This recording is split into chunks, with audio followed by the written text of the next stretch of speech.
Welcome to Dream Success academy.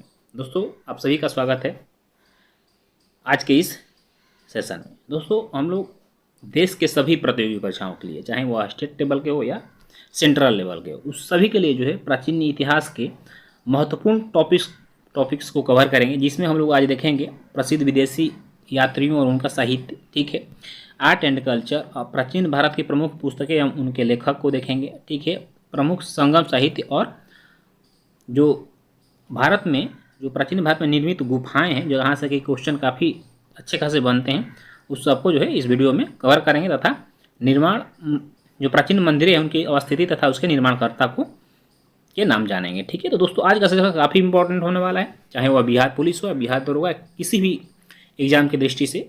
तो आप बने रहिए मेरे साथ इस वीडियो में। बहुत कम समय में हम आपको जो इसका रिवीजन और प्रैक्टिस करा देंगे। तो चलिए, यदि सेशन अच्छा लगेगा तो अपने दोस्तों में भी शेयर करिएगा और साथ ही साथ चैनल को सब्सक्राइब करके बेल आइकन को दबा लीजिए, ताकि कोई भी नई वीडियो अपलोड करूँ तो उसका नोटिफिकेशन आप तक पहुँचे। तो स्टार्ट करते आज का सेशन। देखिए, प्रसिद्ध विदेशी यात्री हम उनके साहित्य को हम देखेंगे। तो सबसे हम पहले फाहियान को पढ़ते हैं। इसको फाहियान को देखिए, चीनी यात्री फाहियान जो है यह गुप्त राजा चंद्रगुप्त द्वितीय के दरबार में आया था।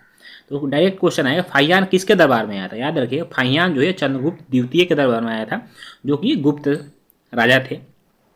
वह लगभग 14 वर्षों तक भारत में रहा था। कितने वर्षों तक? 14 वर्षों तक भारत में रहा और उसने बौद्ध ग्रंथों का संग्रह कर उन्हें चीन ले गया। ठीक है, उसने अपने यात्रा वृत्तांत में मौर्य साम्राज्य का भी वर्णन किया है। यानी फाहियान जो है मौर्य साम्राज्य का भी अपने यात्रा वृत्तांत में वर्णन किया है। अब हुयेन सांग, जो कि काफ़ी इंपॉर्टेंट क्वेश्चन यहाँ से बनते हैं। तो देखिए, हुयेन सांग जो था यह 629 ईस्वी में हर्षवर्धन के दरबार में आया था। कहाँ का रहने वाला था? तो यह चीन के रहने वाले था। ठीक, वह बिहार स्थित नालंदा विश्वविद्यालय में अध्ययन करने व बौद्ध साहित्यों का संग्रह करने आया था। इसका भ्रमण वृत्तांत जो है, यानी इसके द्वारा जो पुस्तक लिखी गई वो है सीयूकी नाम से। क्या? सीयूकी नाम से प्रसिद्ध है। इसने हर्षकालीन समाज का भी वर्णन किया था। देखिए, यहाँ से क्वेश्चन क्या क्या बनेंगे। हुयेन सांग भारत में कब आया? 629 ईस्वी में आया। कहाँ का रहने वाला था? चीन का रहने वाला था। किसके दरबार में आया था? तो हर्षवर्धन के दरबार में आया था। इसने किस पुस्तक को लिखा था? तो सीयूकी को लिखा था। ठीक है, और इसने अपने पुस्तक में किस समाज का वर्णन किया? तो उस समय हर्ष का जो है साम्राज्य था, इसलिए हर्षकालीन समाज का वर्णन किया है। इस तरह से 1 2 3 4 5 क्वेश्चन आपसे बनते हैं यहाँ से। ठीक, अगला क्वेश्चन है इत्सिंग। इत्सिंग भी यह चीनी यात्री था, जो कि 7वीं शताब्दी के अंत में भारत आया था। सुमात्रा तथा लंका होते हुए यह ताम्रलिपि पहुंचा, जहां रहकर वह 3 वर्षों तक संस्कृत का अध्ययन किया। वह अपने वृत्तांत में नालंदा का वर्णन करता। तो यहाँ से सिर्फ ये क्वेश्चन है, इत्सिंग कहाँ का निवासी था? यानी तो यह चीनी यात्री था, याद रखिएगा। ठीक है, कब भारत में आया था? तो 7वीं शताब्दी में आया था। ठीक, चलिए अगला क्वेश्चन है मेगास्थनीज, जाके जो काफ़ी इंपॉर्टेंट है। मेगास्थनीज जो है यह यूनान देश का रहने वाला था। इसके यूनान देश का जो राजा था सेल्यूकस निकेटर, उसका राजदूत था, जो कि चंद्रगुप्त मौर्य के दरबार में आया था। ठीक, कब आया था? 304 से 299 ईसा पूर्व में आया था। यानी सबसे पहले मेगास्थनीज भारत में आया था विदेशी यात्रियों। अब देखिए, हम आर्ट एंड कल्चर से संबंधित क्वेश्चन को देखेंगे। ठीक, देखिए, प्राचीन विश्वविद्यालय और उसके निर्माणकर्ता कौन कौन है? देखिए, विक्रम विश्वविद्यालय, जिसका स्थान जो है बिहार में स्थित है, और इसके जो निर्माणकर्ता थे, यानी विक्रम विश्वविद्यालय का जो स्थापना किया था धर्मपाल ने किया था। नालंदा विश्वविद्यालय का स्थापना किसने किया था? तो कुमार गुप्त ने किया था। गुप्त शासक थे, जो कि 455 ईस्वी में किया था। ठीक है, तक्षशिला विश्वविद्यालय, जो कि वर्तमान में पाकिस्तान में स्थित है, इसका निर्माण किसने किया था? तो इसका निर्माण 340 ईस्वी में चंद्रगुप्त मौर्य ने किया था। और वल्लभी विश्वविद्यालय जो यह गुजरात में, जिसके निर्माणकर्ता मैत्रक वंश के शासक था। आपको इसमें से 3 इंपॉर्टेंट 3 को याद करना है। आपको विक्रमशिला विश्वविद्यालय के निर्माणकर्ता को याद करना है, नालंदा विश्वविद्यालय के निर्माणकर्ता को याद करना है, और तक्षशिला विश्वविद्यालय के, और इसका सन भी याद कर लीजिएगा। ठीक, चलिए आगे हम प्राचीन भारत की प्रमुख पुस्तकें हम उसके लेखक को देखेंगे। देखिए, महाभाष्य किसने लिखा? तो यह पतंजलि ने लिखा। कुमार संभवम, रघुवंशम, अभिज्ञान संकुंतलम, मालविकाग्निमित्रम, इसने यह कालिदास की द्वारा लिखी हुई पुस्तक है। और मुद्रा राक्षस, यह विशाख दत्त के द्वारा लिखी गई पुस्तक। किसके द्वारा? विशाख दत्त। मुद्रा राक्षस आता है एग्जाम में, मुद्रा राक्षस के लेखक कौन है? विशाख दत्त है। बाकी ये तीनों जो है इंपॉर्टेंट है, इस तीनों को आप याद करिएगा। ठीक, आगे देखिएगा। आगे है अर्थशास्त्र के लेखक, आप सभी को पता है कौटिल्य हैं। आर्यभट्टीय और 10 गतिका सूत्र, यह भी आर्यभट्ट ने लिखा था। ब्रह्म सिद्धांत किसने लिखा? तो यह ब्रह्मगुप्त ने लिखा। काम सूत्र के जो लेखक हैं वो वात्स्यायन है। महात्मावाद से जाएँ। पंचतंत्र काफ़ी भी very very important question, Panchatantra question आता है कि पंचतंत्र के लेखक कौन है, तो याद रखिए विष्णु शर्मा है। नाट्यशास्त्र किसने लिखा, तो यह भरत मुनि ने लिखा, ठीक है। सरस्वती कंठाभरण किसने लिखा, तो यह राजा भोज ने लिखा था। चरक संहिता के जो लेखक हैं चरक हैं। सुश्रुत संहिता के जो लेखक हैं जो कि सर्जरी मेडिसिन से संबंधित वो सुश्रुत हैं, ठीक है। पंच सिद्धांत के वराहमिहिर हैं। बुद्ध चरित्र के अश्वघोष हैं, ये क्वेश्चन याद रखें। बुद्ध चरित्र के लेखक जो है अश्वघोष हैं, ठीक। उसी तरह से मृच्छ कटिकम के लेखक शूद्रक हैं। कौन, मृच्छ कटिकम के लेखक शूद्रक हैं, यहाँ सुप्रक लिखा हुआ है, शूद्रक याद करिएगा। गीत गोविंद के लेखक जयदेव हैं। और विक्रमांक देवचरित के लेखक विलहण हैं। राजतरंगिणी के लेखक कलहण हैं। किरात तार्जुनियम के लेखक भारवी हैं। और शिशुपाल वध के लेखक माघ हैं। मत विलास प्रहसन महेंद्र वर्मा ने लिखा है। दोस्तों ये जितने भी पुस्तक हैं आपको बता दूं, ये सारे पुस्तक जो हैं अपने आप में काफ़ी इंपॉर्टेंट है। इसलिए आप ऐसा करिए कि यदि आपको इसका PDF चाहिए तो आप मेरे टेलीग्राम चैनल से जो है, ठीक है, PDF के लिए आप मेरे टेलीग्राम चैनल से जुड़ जाइए। वहाँ इसका मैं PDF शेयर कर दूंगा ताकि आपको ये चीज़ें अध्ययन करने में काफ़ी आसानी हो और आपको जब चाहें वहाँ से इसको डाउनलोड करके रिवीजन कर सकते हैं। तो सारे क्वेश्चन काफ़ी इंपॉर्टेंट क्वेश्चन हैं प्राचीन इतिहास, और यहीं से क्वेश्चन बनते हैं। आपको प्राचीन इतिहास जो 3 से 4 क्वेश्चन बनेंगे, सब ऐसे ही क्वेश्चन आएंगे, ठीक है। चलिए अब हम देखेंगे प्रमुख संगम साहित्य। तो देखिए तोलाकापियम के लेखक कौन है, तो तोलाकापियम जो कि व्याकरण है यह तोपियर हैं। शिल्पाधिकारम के लेखक इलंगो अडील हैं। और तिरुकुल के तिरुवल्लुवर, कुरल के तिरुवल्लुवर, यानी तिरुकुल और कुरल के दोनों के तिरुवल्लुवर हैं, ठीक है। अब विभिन्न धर्मों एवं पंथों से संबंधित जो है महत्वपूर्ण तथ्यों को हम कवर करेंगे। देखिए मखलीपुत्र गोसाल जिसने आजीवक संप्रदाय जो कि शैव धर्म से संबंधित था के प्रतिपादक थे। डायरेक्ट क्वेश्चन है कि आजीवक संप्रदाय के जो है संस्थापक कौन थे, तो याद रखिए मखलीपुत्र गोसाल थे।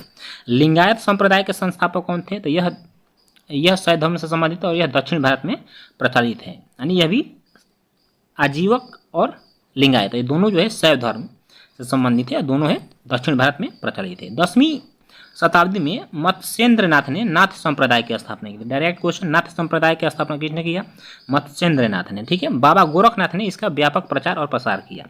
भगवान विष्णु के उपासकों को क्या कहा जाता था, अलवार तथा शिव के उपासकों को नयनार कहा गया।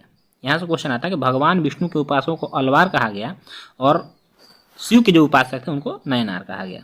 तोराह तनाख क्या है, यह यहूदी धर्म का प्रमुख ग्रंथ है। तोराह तनाख यहूदी धर्म का क्या है, प्रमुख ग्रंथ है, ठीक है। चलिए पारसी धर्म का जो प्रमुख ग्रंथ है वह जिंद अवेस्ता है। और हिजरी संवत का संबंध किस धर्म से, तो यह इस्लाम धर्म से, ठीक है। अब हम प्राचीन भारत में निर्मित प्रमुख गुफाओं को देखेंगे जहाँ से क्वेश्चन आपके एग्जाम में बनते हैं। तो देखिए सबसे पहले क्वेश्चन आता है कि अजंता गुफा, याद रखिएगा अजंता गुफा कहाँ है, तो यह महाराष्ट्र में है और महाराष्ट्र के औरंगाबाद जिले में स्थित है। इसका निर्माण जो है 2री शताब्दी ईस्वी में हुआ, यानी 2री शताब्दी से 5वीं शताब्दी ईसा पूर्व के बीच हुआ।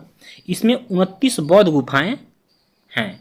इनके दीवारों पर जातक कथाओं का सचित्र वर्णन आपको देखने को मिलेगा, ठीक। एलोरा गुफा देखिएगा, ये भी महाराष्ट्र के औरंगाबाद जिले में स्थित है, यानी अजंता एलोरा के गुफाएं दोनों जो है महाराष्ट्र के औरंगाबाद जिले में स्थित है। ये भगवान शिव बुद्ध के विचारों को समर्पित है। इसमें गुफाओं की संख्या कितनी है, तो इसमें गुफाओं की संख्या 34 है, जिसमें से आपको आता है कि जो हिंदू गुफा है वो 17 है, बौद्ध गुफा 12 है और जैन गुफा 5 है। तो एलोरा के स्मारक जो है राष्ट्रकूटों के द्वारा बनाए गए थे। तो यहाँ से क्वेश्चन आता है कि किस गुफा में बौद्ध धर्म, जैन धर्म तथा हिंदू धर्म तीनों के साक्ष्य मिलते हैं। तो याद रखें एलोरा के जो गुफा यहाँ पे तीनों धर्मों के गुफाएं यानी साक्ष्य मिलते हैं, ठीक है। चलिए अब आती है बात एलिफेंटा गुफा की। तो देखिए एलिफेंटा गुफा भी यह महाराष्ट्र में है, ठीक है। यह कुल 7 गुफाएं यानी एलिफेंटा में 7 गुफाएं हैं जो कि भगवान शिव की त्रिमूर्ति प्रतिमा इसका मुख्य आकर्षण है। अन्य मूर्ति जो है पंचमुखी परमेश्वर तथा आनंदेश्वर हैं। अब आता है क्वेश्चन कि बाघ की गुफाएं कहाँ हैं और भीमबेटका की गुफाएं कहाँ हैं। देखिए बाघ की गुफाएं मध्य प्रदेश में है और भीमबेटका की गुफाएं जो है मध्य प्रदेश में। सोन भंडारा की गुफाएं यह बिहार में है। वराह गुफाएं कहाँ है, यह तमिलनाडु में। उदयगिरी की गुफाएं कहाँ है, तो यह उड़ीसा में। और बादामी गुफाएं कहाँ है, तो बादामी गुफाएं जो यह कर्नाटक में, कहाँ कर्नाटक में। जोगीमारा की गुफाएं छत्तीसगढ़ में। हाथी गुफा कहाँ है, तो यह उदयगिरी पहाड़ी भुवनेश्वर में है, ठीक है, यानी उड़ीसा में है। और कलिंग राजा खारवेल द्वारा जो कि निर्मित किया गया था। तो क्वेश्चन आता है कि हाथी गुफा का निर्माण किसने किया था, तो यह कलिंग राजा ने किया था। कहाँ है, तो यह उड़ीसा में पड़ता है। बराबर की गुफाएं कहाँ है, तो यह बिहार में है, ठीक है, बिहार में स्थित है, जो कि मौर्य काल में निर्मित किया गया था बराबर की गुफाएं, ठीक। अब आते हैं हम कि प्राचीन मंदिर एवं उनकी अवस्थिति एवं उसके निर्माण करता है। देखिए दशावतार मंदिर कहाँ है, सबसे पहले क्वेश्चन आएगा। तो दशावतार मंदिर याद रखिए, यह देवगढ़ में कहाँ पड़ता है, उत्तर प्रदेश में। किसने निर्माण किया, तो गुप्त काल के समय यह निर्मित किया गया था। दशावतार मंदिर आपको देखने को मिलेगा। सूर्य मंदिर कहाँ है, तो यह उड़ीसा में है। यह 12वीं शताब्दी में स्थापित किया गया था। उड़ीसा का सूर्य मंदिर, आप पुरी का सूर्य मंदिर काफ़ी प्रसिद्ध मंदिर है, आप उसके बारे में जानते होंगे। तो इसके जो संस्थापक थे वो नरसिंह देव वर्मन थे, जो कि गंग वंश के थे। यहाँ से क्वेश्चन डायरेक्ट 3-4 बनेंगे। देखिए सूर्य मंदिर कहाँ है, तो यह उड़ीसा में है और कब बनाया गया, 12वीं शताब्दी में। किसने बनाया, नरसिंह देव प्रथम ने। किस वंश के शासक था, तो यह गंग वंश के शासक था। ठीक है, अब देखिए भीमा देवी मंदिर कहाँ है, यह पिंजौर हरियाणा में, और यह गुर्जर प्रतिहार वंश के शासकों ने बनवाया था। राज राजेश्वर मंदिर, वेरी वेरी इंपॉर्टेंट, यह तंजावुर में है। किसने बनवाया था, तो राज प्रथम ने बनवाया था। ये क्वेश्चन आता है, राज राजेश्वर मंदिर का निर्माण किसने किया था, तो यह राज प्रथम ने किया था। कंदारिया महादेव का मंदिर कहाँ था, यह खजुराहो में, और चंदेल शासकों ने इसे बनवाया था। खजुराहो के मंदिर का निर्माण चंदेल शासकों ने करवाया था। अगला क्वेश्चन है, कैलाशनाथ मंदिर कहाँ है, तो यह कांची में, और इसके जो निर्माण करता है वो नरसिंह वर्मन द्वितीय है। कौन, नरसिंह वर्मन द्वितीय। तो दोस्तों देखिए आपको आज का सेशन कैसा लगा, कमेंट करके जरूर बताइएगा। इसमें जो भी क्वेश्चन है काफ़ी इंपॉर्टेंट क्वेश्चन है, सारे वैसे ही क्वेश्चन को लिए गए जो कि एग्जामों में आपके आते हैं। तो इसके PDF आप जरूर लीजिएगा। इसके लिए आप मेरे टेलीग्राम को जरूर ज्वाइन करें, जहाँ मैं इसका PDF शेयर कर दूंगा, वहाँ से आप इसको डाउनलोड कर सकते हैं। ठीक है, तो दोस्तों इसी तरह से यदि आपको वीडियो और भी चाहिए और आपके जो कि एग्जाम में हेल्प करे, तो आप वैसे हमें टॉपिक सुझा सकते हैं, या मैं आपको आपके एग्जाम से रिलेटेड टॉपिक जो है, जो कि इंपॉर्टेंट होगा, वैसे टॉपिकों को लेकर आऊँगा आपके बीच। ठीक है, तो फिर मिलेंगे आपसे बहुत जल्द। तब तक ले जय हिंद, वंदे मातरम।